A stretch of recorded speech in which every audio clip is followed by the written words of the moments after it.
ምን ነው በጊዜ መጣ? የኔታ አይሉም እንዴ? ወላጅ አምጣሉኝ።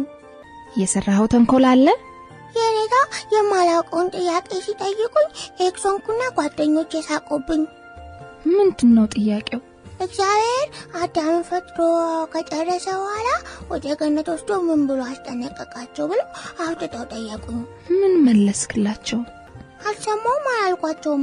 አዳም ወደ ገነት ወስዶ እግዚአብሔር ምን አለው ሲሉኝ ጊዜ ለሕይወት ዋጋ ስጥ ብሎ አስጠነቀቀው ስላቸው ተቆጡኝና ብዙ አይነት የሚያበሳጭ ስድብ ሰደቡኝ። ሌላ ቀን ዛሬ ደግሞ ለምንድነው ትምህርት ቤት ያልሄድከው? የኔታ አባረሩኛ።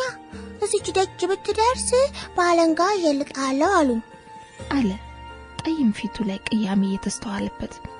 ለምን ተቆጣች ምትዋብ? አለንጋቸውን ደብቄባቸው አላውቅም። ከጫፍ ቆረጡ። ቦርሳዬ ውስጥ የደበቅኩትንም እኔ አይደለሁም። ሁሌ ሳልሰድባቸው ይሰድቡኛል። ጥፋ ከፊቴ ባለንጋ ነው የምሸልጥ እያሉ ያስቦኩኛል። የማን ልጅ ማን ይቀጣል? አመረረች ምትዋብ። እንትዬ አሳይሻለሁ እሺ? የኔታህን? አይ የማይመጣው ልጅ እኛ ስንማር ከኛ ጋር የማይማሩና ብዙ ንፍጥ የሚወጣው ልጅ። ሰነፍ በለው።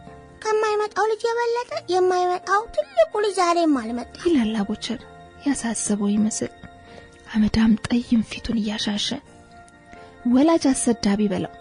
ላይመጣ ነው አይሄደው። አንድ ቀን የኔታ ከሽንት ቤት እስኪመጡ ድረስ ብድግ አለና እሳቸው ሰክረው ጎርፍ ውስጥ እንዴት እንደተንገዳገዱ እንደሚወድቁ እያሳየ ሲያስቀን ደረሱበትና እስከ ሩቅ ቦታ ድረስ አባረሩት። ይህን አሳዳጊ የበደለውን ውጣጭ በድንጋይ በሉት አሉንና ሁላችንንም ላኩን። እኛ ግን ፈንክተን ከጭንቅላቱ ደም እንዳናስወጣበት ብለን ወዳልሄደበት ቦታ ድንጋይ ወረወርን። ከዚያ ቶሎ ቶሎ መከና ወደ ቤታችን ተበታተንን። ለምትዋብ አቦቸር ልጇ ብቻ ሳይሆን ጓደኛዋም ጭምር ነው። ጥያቄዎቹን አትሰለቻቸው። አንድ ቀን ደግሞ እናቱ ምትዋብ ከገበያ ስትመለስ ያቺ ዥጉርጉር ቀለም ያላት ጭር ያለችው አንዶሮ አባሮ እንቁላሎቿን ሲሰባብር ደርሳበት እንዴ ምን ይሆንክ ነው? ቁጣዋ እየመጣ እንቁላል ውስጥ ያሉ ጫጩቶችን እያስወጣቸው ይላል በአስኳል የበጨጨ መዳፉን በእራፊ ጨርቅ እያጸዳ።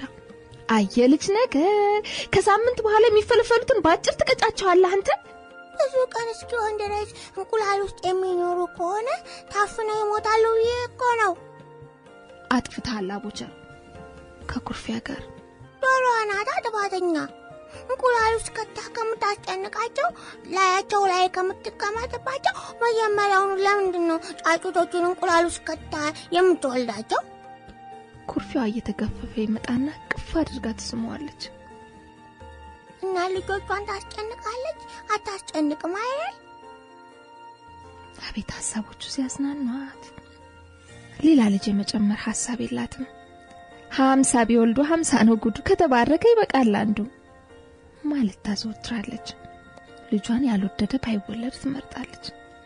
ከጎረቤቶቿ ጋር ውሽማይን ወሰርሽብኝ፣ ዶሮሽ ስትበተንብኝ በሚሉ ሰበብ አስባቦች በተጋጨች ቁጥር እሷን ለማበሳጨት አቦቸር ላይ ይወርዱበታል። አቦቸር አባቱን አያውቅም፣ እናቱም አባቱን አታውቅም። አባቱም ልጁን የሚያውቅ አይመስልም። የኔታ ሁሉ ጊዜ ቀን በቀን ይጠይቁኛል። የምን ጥያቄ ነው እሱ? የአባት ስም እያሉ ነው። ምንትዋብ አትላቸው ስላቸው ጊዜ ልጆቹ ይስቁብኛል። እነሱ ግን አባት ከየት ነው የሚያስመጡት? ስም ሲጠራ ያንቺ ስም ሲሰሙ የማያልቅ ሳቅ ስለሚስቁብኝ ቆይቼ ነው ሁሉም ሰው ገብቶ ካለቀ በኋላ ለትምህርት የምገባው። እያልወደድኳቸው ነው። ለብዙ ልጆች አሁ ያስጠናዋቸው እኔ ነኝ እንዳይረሳቸው አድርጌ፣ ግን ይሳደባሉ። ስድብድብ ነው የሚያደርጉኝ። እናደድና ደብደብ አደርጋቸዋለሁ እስኪያለቅሱ ድረስ አፍንጫቸውን አስደምቼ።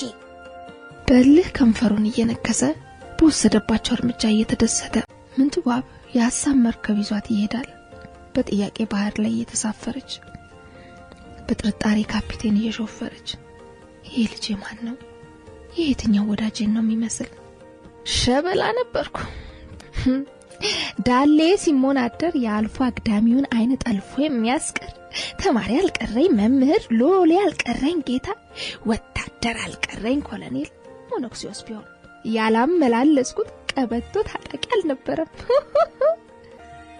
ይህንን ሰፈር እንደጉድ ጭሰንበት አልፈናል፣ ተጫጭሰንበታል ማለት ታዘወትራለች ምትዋ።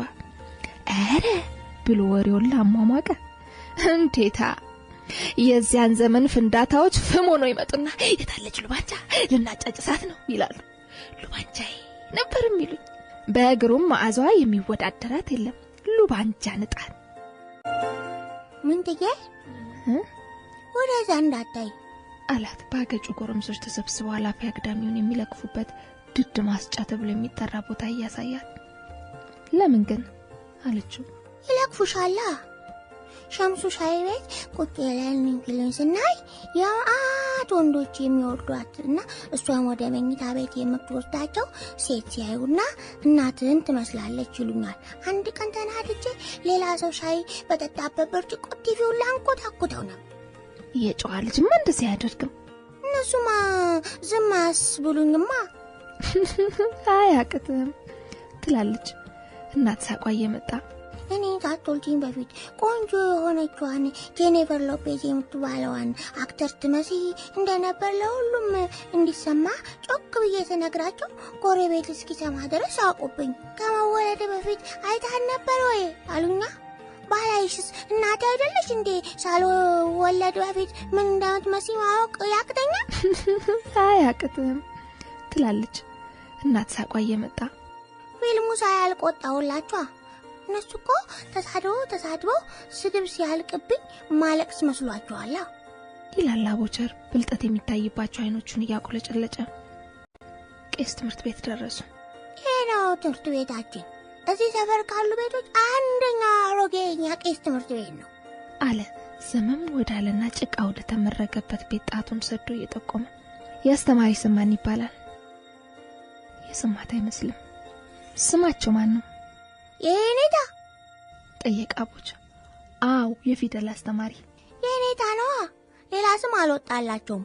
አንድ ቀን ግን ሰከሩና በጠላ ከበዙ በኋላ ከእንግዲህ የኔ እዚህ ቄስ ተማሪ ቤት ዳይሬክተር ነኝ አሉኝ።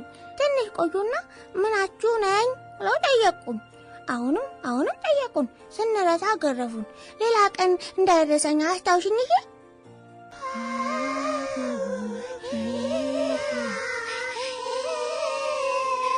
የኔታ የምትዋብን ድምጽ ሰምተው ከመማሪያው ቤት ወጡ። የሚቋጩትን ነጠላ ይዘው ጺማም ሽማግሌ። ሁለቱም ሲተያዩ ደነገጡ። አቦቸርን ሊያስደነግጠው የቻለ ድንጋጤ እና በትንሽዬ ፊቱ ላይ ላብ ታየ። እየበዛም መጣ።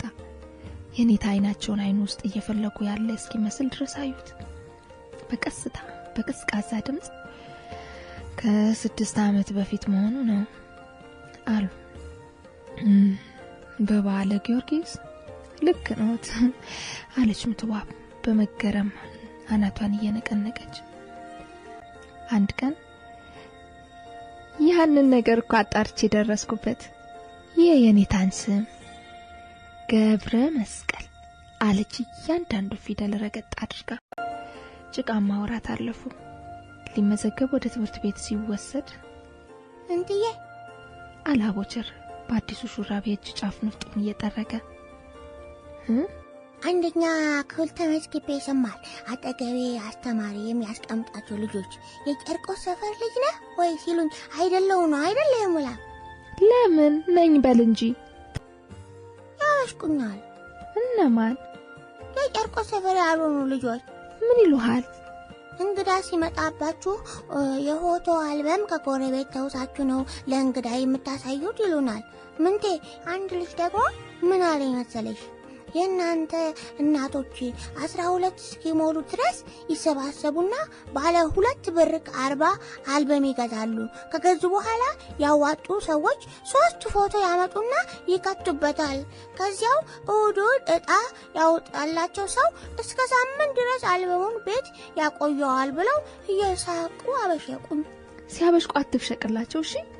ብሽሽቅ አስለምጂኛ እንዳልበሽቅላቸው። አስተማሪው ባዶ ቦታዎችን ሙሉ ብለው ጥያቄ ጠየቁ። እናቴ ውሃ ጠጣች ካለ አባቴ ክትፎ ዳሽ ተብሎ ሲጠየቅ ዳሽ በሚለው ቦታ ክትፎ ናፈቀው ብለው መልሱን ጻፈ ብለው ያላልኩትን አስወሩብኝ። አይ አቦቸር ዛሬ በሳቅ ልታፈርሰኝ ታጥቀንስታል።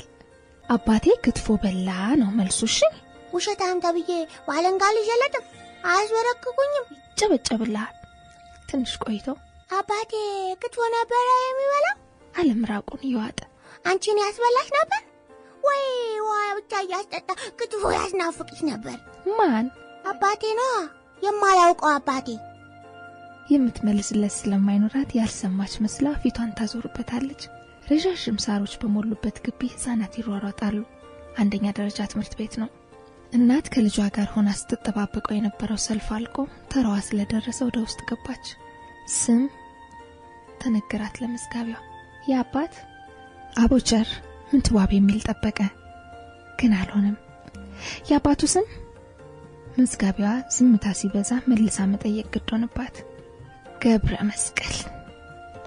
ኩራት በበዛበት ድምፅ ምንትዋብ መለሰች። ቀና ብሎ እናቱን አየ። በፈገግታ ጠይም ፊቱን አበራው። እንባው መጣ። ለበርካታ ህፃናት ለሚያውቁትም ለማያውቁትም የጫወታው ርዕስ ይሄ ሆነ።